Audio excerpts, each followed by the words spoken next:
Thank you, Father Jerry, for letting me come here today. I want to compliment everybody. I'm so glad everybody went to choir practice. They sing so well. Happy Easter again to all of you. It's great to be here. One of the books that I go back to that I find very spiritually enriching is a book written by a Carmelite father by the name of Ian Matthew.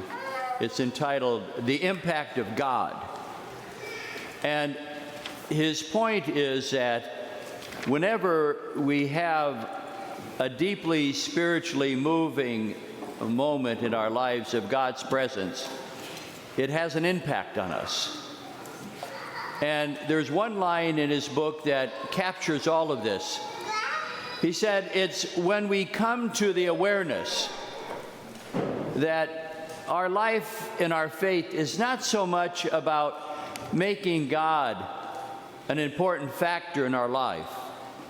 There are a lot of important factors in our lives: our job, our family, our sports team. And then there's God. No, he said it's the other way around. It's when we come to an understanding that we are an important factor to God's life, that our life is much bigger because we are part of what God is doing in the world today.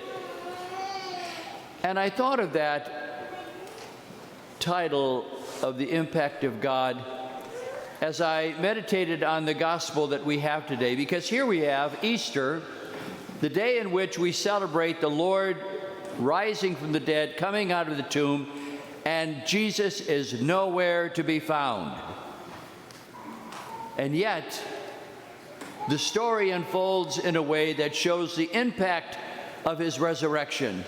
Even before people see him and encounter him personally, that impact changes their lives. And that is how we are to look at these people that we hear about in the readings today, how their lives have changed, and see some parallels with our own life. There is, first of all, Mary Magdalene. She's grieving. The worst thing possible has happened. They put Jesus to death. It's dark, early morning. And yet there's something that works inside of her, an impulse that allows her to get up from her grieving and the darkness that's there and break forward and come to the tomb. She doesn't have a full understanding of what's taking place, but there's something that allows her to take a step forward. And so I often think of people who have difficult diagnoses or an accident that creates a disability and changes their lives totally, and yet they're able to take the next step in their life. Or those who lose a loved one, a spouse, a child, a friend, that has been so very central and important to their life, and now everything in life has changed, and yet there's something in them that allows them to take the next step forward. Or again, those who suffer financial calamity, losing a job, a source of income, and everything comes crashing down, and yet they're able to move forward. What this day of the resurrection helps us understand is that God is working in those impulses, that we're able to take that next step, come out of the darkness and the grieving and the sense of loss, because deep down inside of us, there is that seminal experience that there's more to life than our failure, than our mistakes. And it's a grace, a hidden grace, that God is working slowly in our life to allow us to take the next step, to move forward. And then we have John and Peter. They go into the tomb. And in fact, they're the only ones in this scene who actually come out of the tomb that we hear about. There is a resurrection for them as well. that's possible for them because the stone has been rolled away. Some years ago, when I was a pastor of a parish, a neighboring pastor did something very clever. He prepared the celebration of Lent. He had a nice wooden cross in the church. And then on the first Sunday of Lent, he handed out these little rocks sometimes that you see in your driveway, those little white rocks. He handed them out and told people to take them and put them in their pocket or their shoe or their purse, but to let them remember that there are things that are irritants in their lives, burdens in their lives, ways in which they have an obstacle in their life to be the kind of person that they want to be. And so people carry this throughout the season of Lent. And then on Palm Sunday, he wanted everybody to bring those stones back, to put them in a big pail. And to everyone's surprise, when they came to Mass on Easter, they saw those little rocks again. This time they were glued to that wooden cross. And his simple point to the people was, leave those rocks there. Leave those stones there. The stones maybe that have been a burden to you in your life that you worry about and the anxiety that has been created in your heart. The stones that maybe other people have thrown at you and created deep resentment. Or maybe the stones that you have thrown to others in your gossip. Or the stone, the big burden of an addiction, which you have tried to overcome by God's grace. But leave the stones there. And so today, as we come here, having celebrated these 40 days of Lent, to be able to identify how the Lord has given us the grace to let go of those stones that have been obstacles, that have been burdens, and truly leave them with Jesus on the cross, and to find the internal freedom to move forward. And the final thing that we see is in the Acts of the Apostles, how that early Christian community had an experience of the Lord as they ate and drank with him, and how their whole lives were changed. Folks, that is what we do here. It is an opportunity for us, as we come here week after week, to have a sense that our lives are bigger than perhaps we have given ourselves credit for. That just as this bread is broken and the cup poured out, we have the ability to love to the point where we allow our lives to be broken for one another, to be generous to one another, to have our lives changed. A number of years ago, a father told me a story. He raised a number of children, and his oldest was a 16-year-old daughter who came to him one day and said, "You know, Dad, I don't want to go to Mass on Sunday with the family anymore because, you know, it's the same old thing and I don't get anything out of it." Now, I know that's shocking. You don't think that a kid would ever say something like that, but humor me. Father didn't get mad. He said, "You know, I get that. It's tough to do the same old thing and not get anything out of it." He said, "For instance, for the past 4 years, I've been getting up 3 times a week at 5 in the morning to take you to swim practice." And I sit there and I watch you go back and forth, back and forth. It's the same old thing. And I don't get anything out of it. But he said, when I see what it does for you and how it changes your life and makes a difference and draws some qualities out of you, then I tell myself it really doesn't matter what it does for me if I can see what it does for someone else.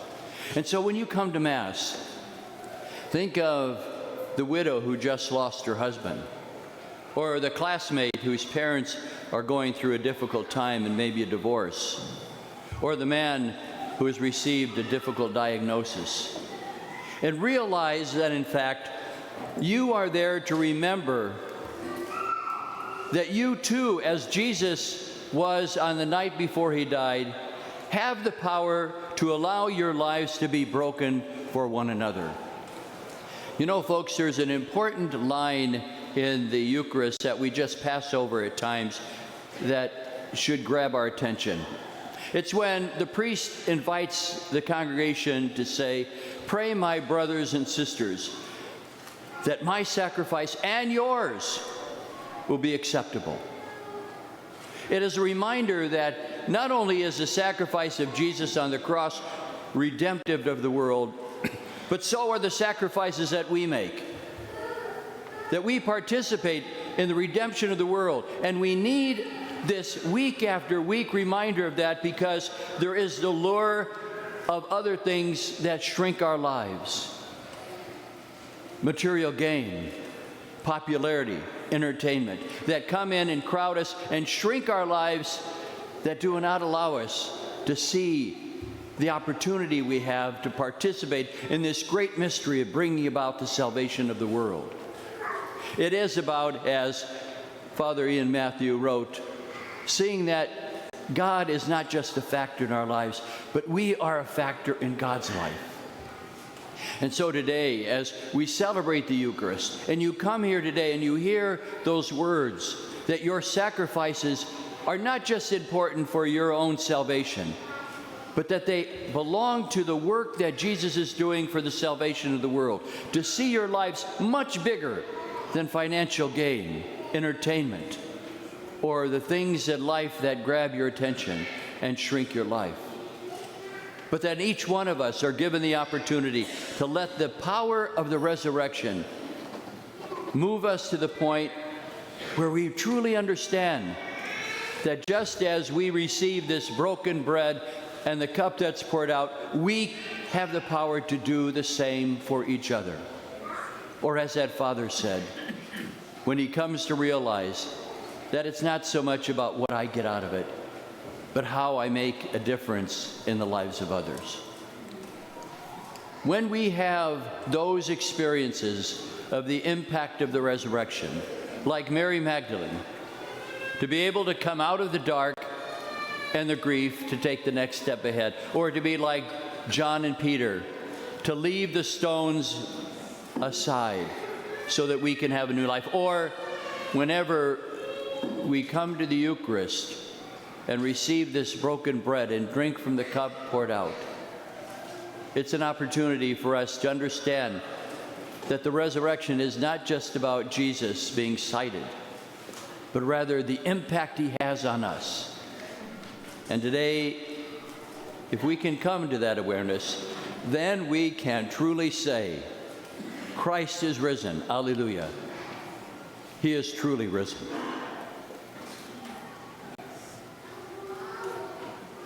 Well, the reason I wanted to come here today to celebrate Easter with you is because I know that Father Jerry is finishing his term of office service for you. And it was my way of saying thanks for your ministry and what you have done here in the parish, but also in the Archdiocese. Thank you.